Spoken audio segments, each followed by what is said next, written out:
에스겔 선지자는 이방인의 나라 바빌로니아의 포로로 끌려온 선지자입니다. 제사장이에요, 원래 제사장인데 하나님이 선지자로 쓰신 것이죠.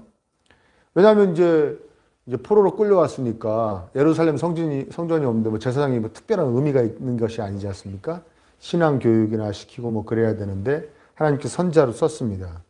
그래서 에스겔 선지자를 통해서 하나님께서 선포케 하신 말씀은 제일 먼저 그 말씀을 들은 청중이나 독자가 누구냐면 바로 포로로 끌려와서 포로 생활하고 있는 그런 백성들입니다. 예, 그러니까 유다의 크게 얘기하면 이스라엘, 작게 얘기하면 유다 지파의 그 동포들이죠. 포로 생활하고 있는 것입니다. 이때는 시드기야라는 마지막 왕이 유다의 왕으로서 다윗의 후손의 마지막 왕으로서 예루살렘에서 통치를 하고 있었어요. 그러니까 이들은 그 시드기야가 왕이 되기 직전에 한 석 달 열흘 7일한 100일 동안 왕 노릇한 왕이 그 여호야긴이라는 왕, 그때 느부갓네살이 쳐들어와 가지고 여호야긴 왕과 또 뭐 그 백성들을 잡아갖고 끌고 갑니다. 그래서 여호야긴 왕이 이제 감옥살이를 하게 되고 그 포로들은 이제 백성들은 포로가 되는 것이고요. 그때 아마 끌려온 백성 아니면 그 여호야긴의 아버지 여호야김 왕 때에도 한 번 또 끌려오거든요. 아무튼 그때 그래봤자 그 기간이 한 10여 년 안팎이에요. 그러니까 그때 여호야김 왕 때 끌려왔던 여호야긴 왕 때 끌려와 있는 것이고, 그 다음에 여호야긴 왕이 끌려가고 난 다음에 왕이 된 왕이 시드기야 왕입니다. 시드기야 왕이 11년 통치하고 유다가 완전히 멸망하는 거예요. 그러니까 지금 이들의 상태는 어떤 상태냐면 자기들은 포로로 와서 여기 바벨론에 끌려와 있는데 예루살렘은 그냥 정상적으로 돌아가고 있는 거예요. 왕도 있고 성전도 있고 예루살렘 성도 있고, 그래서 나라가 그냥 계속 통치가 되어지는, 무슨 말인지 이해되십니까? 자기들은 포로로 끌려와 있지만 자기들의 또 동포들, 심지어는 자기들의 친척이나 아니면 가족이 예루살렘에, 저 멀리 떨어져 있는 예루살렘에 정상적으로 살고 있는 겁니다. 하나님 섬기면서. 그래서 그런 상황에 놓여 있는 거예요. 곧 멸망할 것이지만, 곧 뭐 진짜 한 5년 그 안쪽으로 멸망합니다. 멸망하지만 아무튼 상황이 그런 상황이에요. 그러고 있는데 하나님께서 말씀하시는 겁니다. 에스겔에게 예루살렘에 있는 사람들이 이렇게 말한다 라고 말씀하시는 거예요. 그 15절 말씀입니다. 보십시오. 사람아, 예루살렘의 주민이 내 모든 친척, 내 혈육, 이스라엘 족속 전체를 두고 하는 말이, 그들이 예루살렘 성에 남아있는 사람들이 여기 보면 그들의 친척, 혈육, 이스라엘 족속 전체, 이건 무슨 얘기가 하냐면 자기들은 예루살렘 성에 남아있지만 포로로 끌려간 사람들 있잖아요. 아니면 도망간 사람들, 다른 나라로 흩어지게 된 사람들, 이런 모든 사람들을 두고 하는 말이라는 거예요. 이 사람들이 뭐라고 얘기하냐면 이렇게 얘기했답니다. 그들은 주님에게서 멀리 떠나 있다. 이 땅은 이제 우리의 소유가 되었다 한다, 이렇게 얘기하는 거예요. 자신들은 예루살렘에 있는데 상당수의 사람들은 포로로 끌려가거나 다른 나라로 다 뿔뿔이 흩어졌어요. 그러니까 이 사람들이 어떻게 생각하느냐? 하나님이 우리만 하나님을 섬기라고 선택하셨구나 라고 생각한다는 거예요. 그리고 그 끌려간 사람들은 하나님이 버렸다고 생각하는 거예요. 너희들이 이제 하나님하고 관계가 없어. 하나님 너희를 버려버렸잖아. 너는 하나님에게서 멀리 떠나 있어. 왜? 하나님을 상징하는 성전이 예루살렘에 있으니까. 그들은 성전이 없는 백성. 너희들은 다 이제 떠난 거야. 떠나버렸어. 하나님 버리셨어. 그런 거죠. 더 나아가서는 너희들은 얼마나 믿음이 형편없었으면, 하나님께 못된 짓을 많이 했으면, 하나님께서 싫어하실 일을 많이 했으면 그렇게 되었니? 라고 말하고 있다는 거예요. 쌤통이다 까지는 아니더라도, 그러나 반대로 얘기하면 자기들은 어떻다는 거예요? 자기들은 그래도 너희들보다는 신앙생활 잘했어. 그래서 하나님 우리는 안 버리신 거야. 우린 지키신 거야. 그래서 우린 예루살렘에 남아있지라고 얘기한다는 거예요. 꼭 하나님이 일르시는 것 같죠? 포로로 끌려온 백성들에게 야 저기 지금 예루살렘에 있는 사람들은 니들을 그렇게 생각해 속상하지? 화나지? 뭐 이르시는 것 같이 들리지만 실제로 엄청나게 속상했을 겁니다. 다 들었고요. 이 사람들은 하나님이 말해주지 않아도 다 알고 있고요.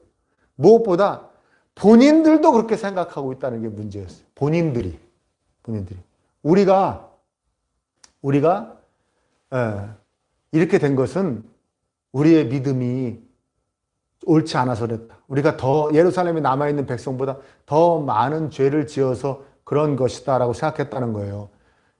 옛날이나 지금이나 어떤 사람이 처한 어떤 상황, 처지를 보고선 그 사람의 믿음이나 하나님께 받은 복을 측정하잖아요, 우리는.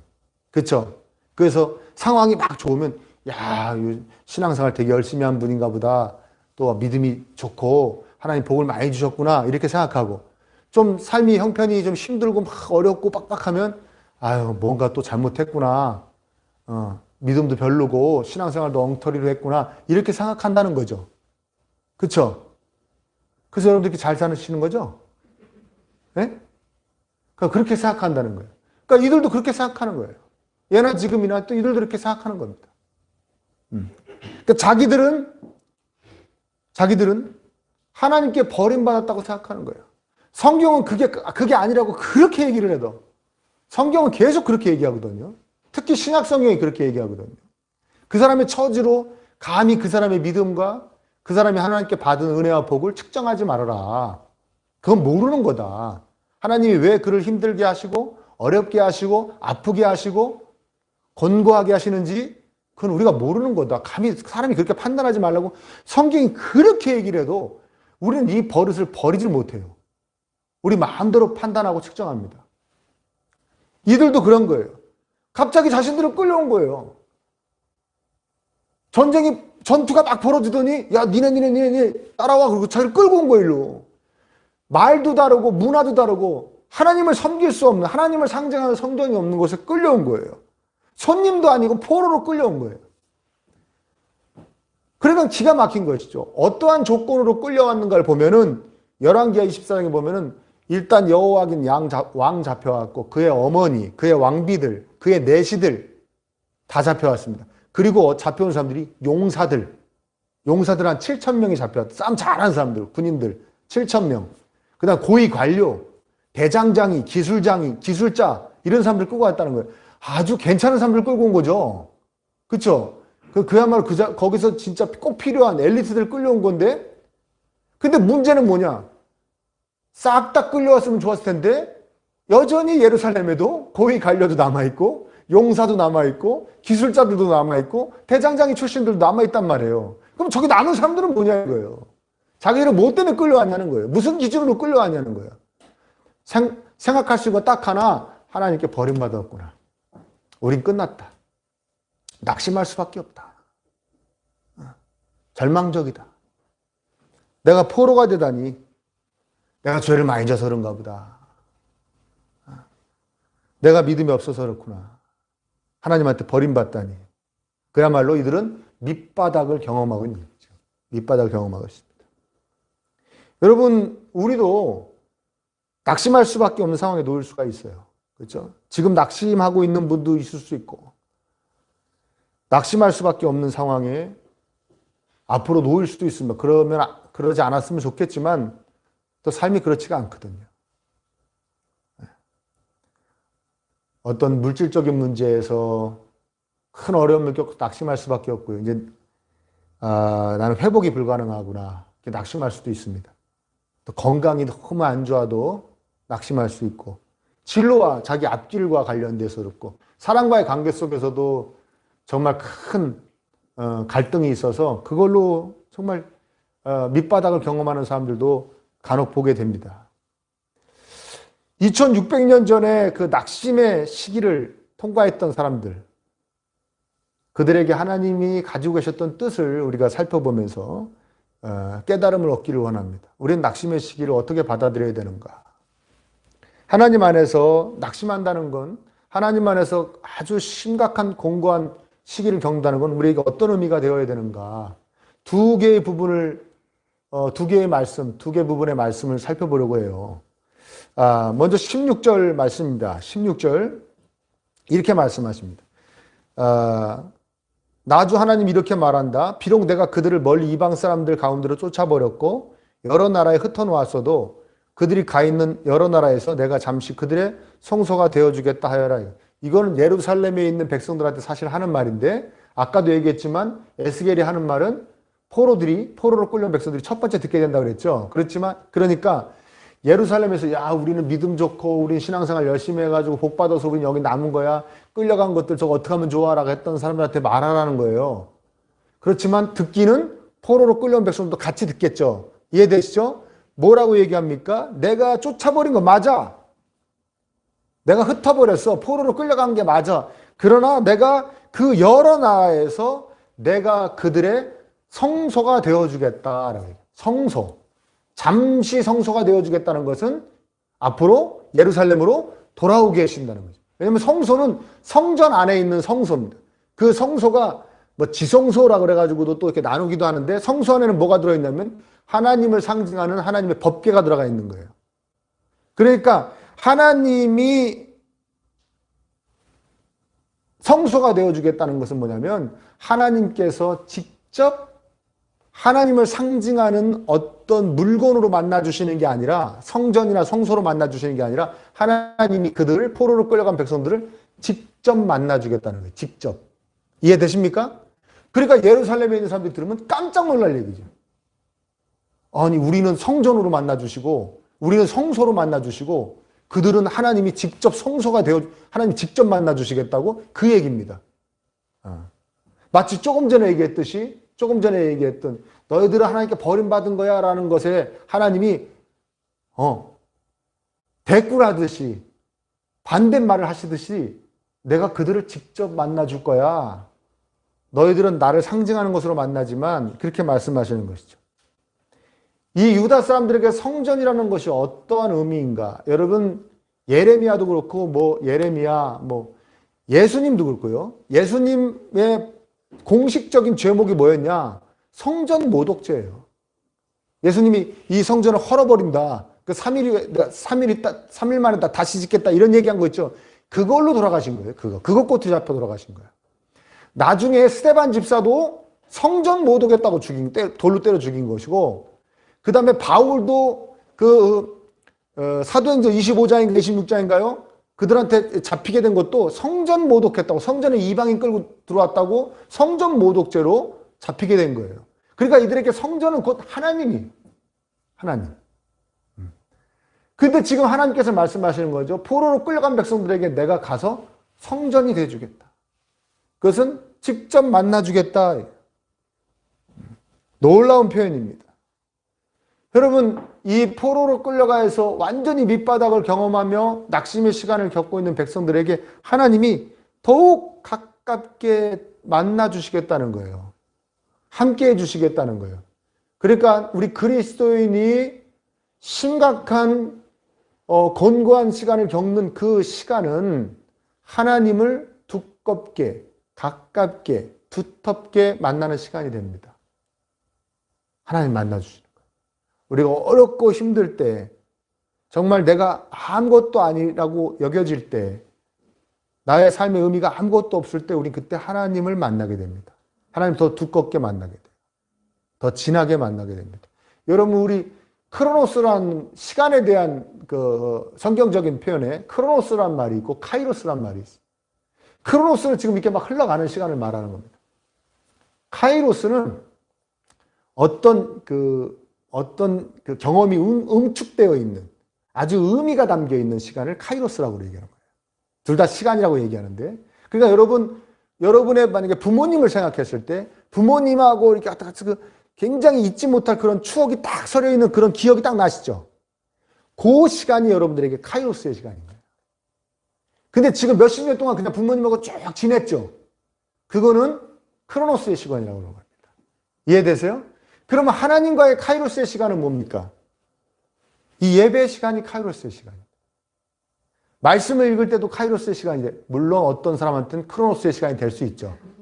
아무 생각 없이 읽으면 그건 크로노스가 되는 것이고, 이거 진짜 하나님 말씀이 성령님 이 말씀을 저에게 비춰주십시오. 조명해 주십시오 하면서 읽으면 이게 카이로스의 시간이 되는 거예요. 두텁게 만나는 시간, 기도하는 시간, 카이로스의 시간이 되는 거죠.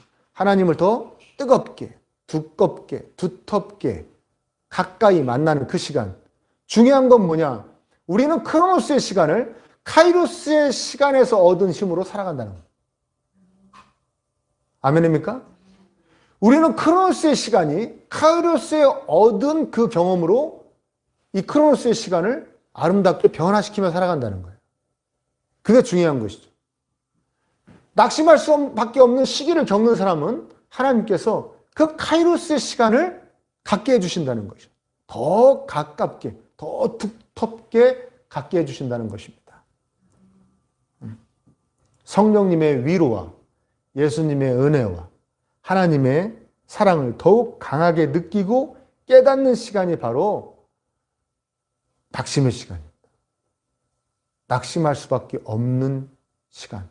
그 시간에 우리는 하나님을 만나는 겁니다.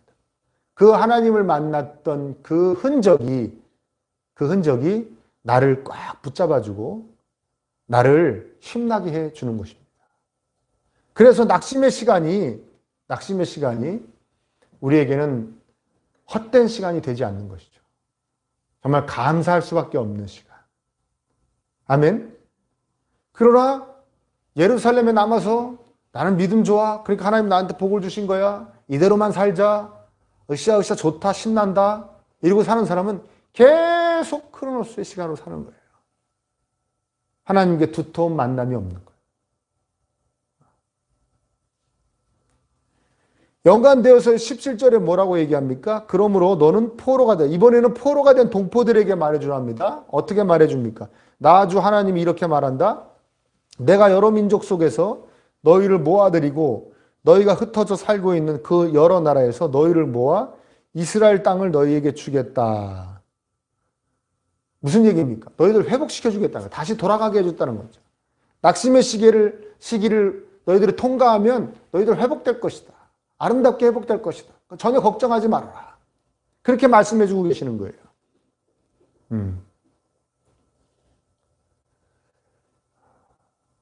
여러분, 카이로스의 시간이 많아지시기를 축복합니다. 그러니까 무슨 낙심할 시간이 길어지시란 말 같이 들리는데 꼭 그런 의미는 아니고요. 우리 하나님을 가깝게 두텁게 함께하는 그런 시간을 가져야 됩니다. 근데 어렵고 힘들면 훨씬 더 유리하다는 거예요. 왜? 자기 걸 다 내려놓으니까. 그렇죠? 그래서 하나님이 어떻게 하시냐? 이들을 어떻게 쓰시냐? 회복시켜 주시는데 이들을 회복시켜만 주시는 게 아니라 18절에 보니까 그들이 그곳으로 가서 예루살렘으로 가서 그 땅에 보기 싫고 역겨운 우상들을 그 땅에서 다 없애버릴 것이다. 당신이 없애버리신다고 말씀하지 않으세요. 그럼 뭐라고 얘기해요? 그들이 지금 낙심의 시기를 겪고 있는 그 백성들이 예루살렘으로 돌아가서 그들이 내 대신 우상들을 다 제해버릴 거라는 얘기입니다. 그러니까 다르게 얘기하면 하나님의 그 놀라운 뜻 가운데서 쓰임받게 된다는 것이죠. 낙심의 시기를 통과한 자들, 그래서 낙심의 시기에 하나님과 두터운 시간을 보낸 자들이 예루살렘으로 돌아가서 우상을 없애버리는 일에 쓰임받게 될 것이라는 겁니다. 낙심의 시기를 겪었기 때문에 밑바닥을 경험했기 때문에 자기들이 얼마나 연약한 존재인지를 깨닫는 거죠. 하나님 없이는 아무것도 아니구나. 겸손한 마음도 갖게 되고 겸손해지는 것이죠. 여러분 힘들고 어려우면 겸손해져야 될 줄 믿습니다. 아멘? 힘들고 어려운데 그 시기에 하나님과 두터운 시간을 갖지 못하면 성질만 나빠져요. 네? 여러분 사람이 어렵고 힘들면 겸손해져야 되는데 하나님도 그걸 원하시고 어렵고 힘든 걸 허락하시는 건데 어렵고 힘든 시기에 하나님과의 시간을 갖지 못하면 사람이 원망만 늘고 남 탓하게 되고 화만 늘어요. 화만. 성격만 안 좋아지는 거예요. 근데 정말 낙심의 시기에 정말 진정 겸손해지고 그래서 자기가 아무것도 아님을 깨닫고 자신 안에 하나님 외에 섬겼던 우상도 발견하고 야, 내가 이거에 정말 너무 푹 빠져 있었구나. 하나님을 뒷전으로 놓고 이게 정말 내 중심에 있었구나. 우상도 깨닫고 그걸 발견하고 우상도 제거하고 빼내보기도 하고 그런 사람들. 무엇보다 밑바닥을 경험했기 때문에 지금 아파하고 힘들어하는 마음을 헤아릴 수 있는 사람들. 아멘입니까? 이 사람을 하나님이 쓰시는 거예요. 제가 얼마 전에 예레미야서 우리 말씀 전하면서 강해야 한다. 그리스도인들 강해야 한다 그랬지 않습니까? 그렇죠. 강해야 돼. 다른 사람이 자기를 막 공격하고 자기를 힘들게 할 때 그거를 자기가 강하게 되는 훈련이라고 생각해야 된다. 그것을 복된 것으로 변화시켜야 된다. 그런 얘기 기억나십니까? 그리스도는 강해져야 된다. 연약한 사람이 어떻게 다른 사람을 케어해 줄 수 있고 다른 사람을 용납할 수 있고 다른 사람을 용서할 수 있고 그럴 수가 없다. 강해야 된다는 얘기 들었죠. 낙심의 시기를 거치고 나면 사람이 강해지는 거예요. 그 강해지는 것 중에 제일 첫 번째가 뭐냐면 겸손한다는 거죠. 여러분 스스로 생각하기에 교만합니까? 겸손합니까? 교만하죠. 어쩌면 이게 안 고쳐질까요? 그렇죠? 그렇죠? 아니 별일을 다 겪어도 안 고쳐져요. 겸손해지는 것이고 두 번째는 뭐냐면 자신 안에 있는 우상을 발견하고 우상을 빼내는 거죠. 세 번째는 뭐냐면 무엇보다 이것이 제일 중요할 수도 있는데 다른 사람의 어려운 마음을 헤아릴 수 있는 사람이 된다는 것입니다. 그러니까 그게 강해진다는 거예요. 이런 사람을 하나님이 쓰시는 겁니다. 그러니까 낙심의 시기에 우리는 하나님의 은혜로 더욱더 강해지는 거예요. 더욱더 강해지는 겁니다. 제가 주중에 여러분들의 단체 단톡방에다가 어떤 영상 하나를 올렸는데 보셨습니까? 예? 안 보셨어요? 거긴 뭐 담임 목사 설교도 안 듣는데 뭐 그걸 또 보겠습니까? 그쵸? 그걸 보라고 이렇게 애써 올렸는데 아무도 안 보셨어요? 보셨죠? 거기 보면 김태훈 선교사님이라고 있잖아요. 그렇죠? 김태훈 선교사님이 서울대학교 의대를 나오고 외과 전문의가 돼서 막 간이식 이런 거 전문의가 이런 거 돼가지고 아산병원에서 근무했대. 아산병원. 근데 이분이 하나님께 이제 부르심을 입어서 이분이 그거 모든 걸 다 내려놓고 에티오피아라는 나라에 선교사로 떠난 겁니다. 부인하고 자녀들 데리고 선교사로 떠난 거예요. 부인을 처음 만났을 때도 부인하고 처음 교제를 하기 시작하기 첫날에 나는 당신이 생각하는 그 의사로서 어떤 그 화려한 삶을 꿈꾸고 나를 이렇게 만날 생각이면 아예 접어라. 나는 하나님이 선교사로 나가라는 사명을 주셨기 때문에 나는 얼마 안 있으면 선교사로 나갈 것이기 때문에 여기서 그렇게 막 아산병원 의사로서의 막 그걸 누리고 그런 건 상상할 수 없다. 그랬더니 그 사모님도 기도를 해보시고 응답받아서 그리고 이제 두 분이 교제해서 혼인했대요. 그리고 간 거죠. 그렇죠. 그 엄마가 그 제일 기가 막힌 사람은 그 김태훈 선교사의 어머님이셨겠죠. 그렇죠. 아들이 서울대 의대를 들어가고 그랬는데 놓고 에티오피아로 떠난 거예요. 에티오피아로. 지금 우리 마르테 얍살 맥클릿이 살고 있는 그 에티오피아로. 근데 이 영상을 어떤 성도님이 저한테 보내주셨어요. 보냈는데 그 글과 함께 이 선교사님 간증을 들으니 목사님 생각이 났어요. 제 생각이 났대, 제 생각이. 그리고 보냈는데 제가 이 영상을 보면서 굉장히 혼란스러웠어요. 왜냐하면 도대체 저분의 삶과 나하고 비슷한 게 뭔가. 아니, 왜 내 생각이 났나. 막 엉키기 시작했어요. 이분이 나보고 저렇게 살라는 건가? 난 뭐 내려놓을 것도 없는데, 뭐 버리고 갈 것도 없는데 뭘 하는 거지? 막 엉켰어요, 제가. 뭐, 이게 무슨 나를 놀리는 건가? 막 그랬어요. 왜냐면 저는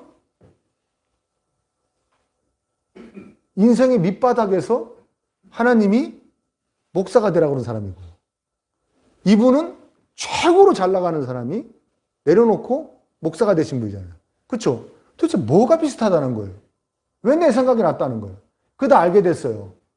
한 중간쯤에 이분이 제일 좋아하는 찬양이 하늘의 문을 여소서 이곳을 주목하소서. 임재 기억나십니까? 우리가 매일 예배 시간에 불렀던 거 기억나세요? 제가 이분이 섬기시는 그 교회에서 사역할 때 설교하기 전에 꼭 그 찬양을 했거든요. 한 3, 4년을 설교하기 전에 꼭 그 찬양을 했어요. 주일 저녁 예배 설교에. 그러니까 이분이 그 찬양을 좋아한다니까 제 생각이 났던 것 같아요. 그때부터 풀렸어요. 마음이 편안해지고. 찬양 때문에 내 생각이 났구나. 그 다음부터 이제 편안하게 그 간증을 들을 수가 있었는데, 자, 이분이 그렇게 멋있게 에티오피아로 선교를 떠났는데, 말라리아를 심하게 앓고, 말라리아가 이게 학질이라고 그래가지고 이렇게 떨림이 심하답니다. 근데 이게 너무 안 나니까, 말라리아 후유증이 오래가나 생각했다가, 그래도 너무 안 나니까 한국에 다시 잠깐 와가지고 진찰을 받았더니 파킨슨 병이. 근육이 굳어가는 그 병 아시죠? 그 유전적인 요소가 가장 큰데 이분은 그거 유전자 검사까지 했는데 유전적인 요소는 아니고 원인을 모른대요. 파킨슨은 거의 다 원인을 모른답니다. 청천벽력 같은 일이 벌어진 것이죠. 이분뿐만 아니라 사모님은 그 얘기 듣고 뭐 거의 실신하고 에티오피아에서 막 그랬다는 거예요. 기가 막히죠? 서울대 나와서 아산병원 외과 의사로서의 삶을 버리고 선교를 떠났는데 본인은 엄청 충성한 거 아닙니까? 그렇죠? 이보다 더 큰 믿음이 어디 있습니까? 근래에 보기 드문 믿음. 그렇게 떠났는데 거기서 파킨슨 병을 얻었다? 그리고 이분이 아까 얘기했지만 간 이식 같은 거 이런 거 하는 이런 외과 의사이기 때문에 이 손이 이 나이프가 가는 메스라고 나이프가 아니죠. 나이프는 고기 써는 거고 메스 이걸 잘해야 되는데 이제 끝난 거죠. 파킨슨 병이 다다다다 떠는데 이걸 어떻게 하겠습니까? 끝났다. 이젠 끝났다. 하나님이 나 사역을 접으라고 그러시는 것 같다. 내가 뭘 할 수 있는가? 내 몸도 하나 제대로 못 가눌 텐데 뭘 할까? 그런 시기에 이분이 하나님과 카이로스의 시간을 가진 거예요. 그때 쏟아 부어주시는 은혜가 엄청납니다. 그 중에 하나를 소개하면 그런 거예요. 막 기도를 하는데 어떤 교회에서 간증을 하기 전에 기도를 막 하는데 하나님이 그러시대요. 너의 깨어짐 때문에 내가 너를 선택했다. 너의 깨어진 것 때문에 내가 너를 선택했다. 그래서 선택해 주신 건 감사한데 아무튼 깨진 그릇 아닙니까? 소용이 없는 그릇 아닙니까? 이제는 그랬더니 너 깨진 것 때문에 내가 십자가에서 너를 위해 피 흘렸다. 그렇게 말씀하시대요. 그러니까 십자가에서 피 흘려 주신 것도 괜찮은데 아무튼 깨진 건 깨진 거 아닙니까? 난 이제 소용이 없는 깨진 그릇 아닙니까? 하나님 쓰실 수 없는 그릇 아닙니까? 그랬대요. 근데 아무 말씀이 없으신데 그 교회가 간증해야 되는 교회에서 헌금의 시간이 됐는데 헌금 앞에 나와가지고 이제 헌금에 대한 이야기를 하는 어떤 분이 그런 얘기를 해요. 그 과부가 바친 두 동전 두 입, 그 기억나시죠? 그 얘기를 하면서 과부가 많은 사람이 풍족한 가운데 얼마 바친 것보다 저 과부가 더 많이 바쳤다고 예수님 말씀하셨다. 왜? 저 과부는 자기 생활비 전부를 드린 거기 때문에 더 많이 바친 거다라고 말씀하셨는데 그때 하나님이 이 선교사님한테 그렇게 말씀하셨대. 너는 너의 마음 전부를 나에게 주었다. 너는 너의 마음 전부를 나에게 주었다. 그러니까 넌 나에게 가장 소중한 일을 해준 나의 소중한 그릇이다. 그렇게 말씀해 주셨다는 거예요. 그래서 굉장한 은혜를 받고 그 교회에서 바로 전까지는 제가 에티오피아에 가서 이런 사역하고 저런 사역했어요. 이런 거 얘기하려고 했는데 얘기를 많이 바꿔가지고 깨진 그릇 자기 깨진 그릇에 대한 이야기를 그 교회에서 전하게 됐다. 그런 말씀을 하셨어요. 여러분 가만히 생각해 보십시오. 이분이 그 유명한 종합병원에 그 외과 의사로서의 그 화려한 삶을 버리고 에티오피아로 가서 그 멋있는 사역을 막 감행할 때보다 이분이 파킨슨병에 걸려서 정말 삶의 밑바닥을 체험한 이 시기를 통해 이분은 하나님께 지금 더 큰 영광을 돌리고 있어요. 아멘. 이분이 그 외과 의사로서의 삶을 놓고 에티오피아로 간 것도 굉장했지만 그거하고 비교도 할 수 없을 만큼 지금 파킨슨병에 걸려서 그 파킨슨병을 앓으면서 하나님께로 받은 그 은혜를 통해서 사람들에게 간증하고 설교하는 그 일을 통해 하나님께 더 큰 영광을 올리고 있어요. 이제 세계적인 분이 됐어요.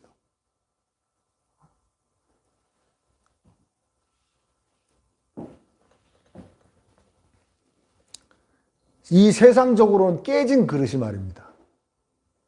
네? 세상적으로 깨진 그릇이. 이분이 외과 의사로서의 삶을 버리고 에티오피아에 갔을 때 이 사람을 막 이해 못하고 비아냥된 사람들도 있었을 거예요. 분명히 있었을 겁니다. 그렇죠? 저 뭔 바람이 불어가지고 저게 뭐 하는 짓이냐. 가족들도 생각해야지 뭐 별 얘기 다 했을 거예요. 그분이 이 사람을 그분들이 이 사람을 봤을 때는 이 선교사님을 봤을 때는 파킨슨병까지 걸리면 이거 완전히 깨져버린 그릇이잖아요. 그렇죠? 그리고 본인도 낙심할 수밖에 없는. 아까 예루살렘에 남아있는 사람들이 바벨론의 포로로 끌려간 사람들한테 했던 말 똑같이 들을 수 있는 상황. 본인도 그렇게 생각할 수밖에 없는 상황. 근데 그 상황 가운데 하나님이 부어주시는 그 놀라운 은혜를 체험하더니 자기는 깨진 그릇인 줄 알았더니 하나님이 더 크게, 더 아름답고 더 멋지게 쓰시는 정말 귀한 그릇이 된 거예요.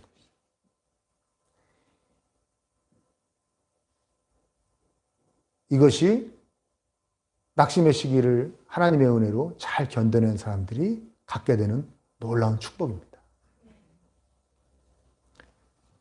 정말 하나님의 그 손길을 우리가 정말 신묘망측하다고 얘기할 수밖에 없는 게 뭐냐면 아까 예루살렘에 남아서 저것들 죄 져가지고 끌려갔다 했던 사람들 있지 않습니까?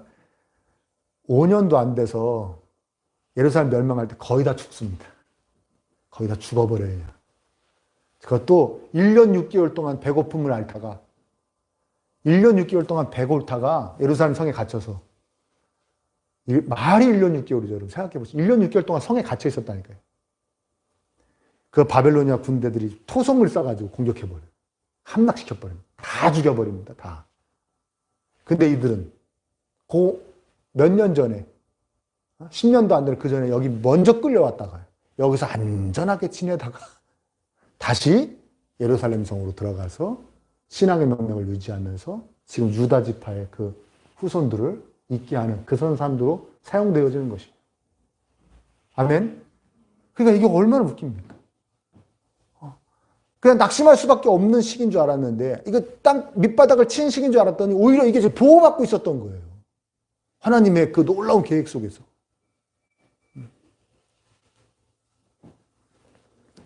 예수님께서 여러분 명심하십시오. 예수님께서 저와 여러분을 위해서 십자가에서 숨을 거두실 때 이미 우리에게는 운명이 되었습니다. 어떤 게 운명이 되었습니까? 그 어떠한 상황도 우리를 복되게 한다. 아멘? 여러분을 위해 예수님께서 피 흘리시고 돌아가실 때 이미 우리 운명이 바뀌어버렸어요. 어떠한 것도 우리에겐 복이 됩니다.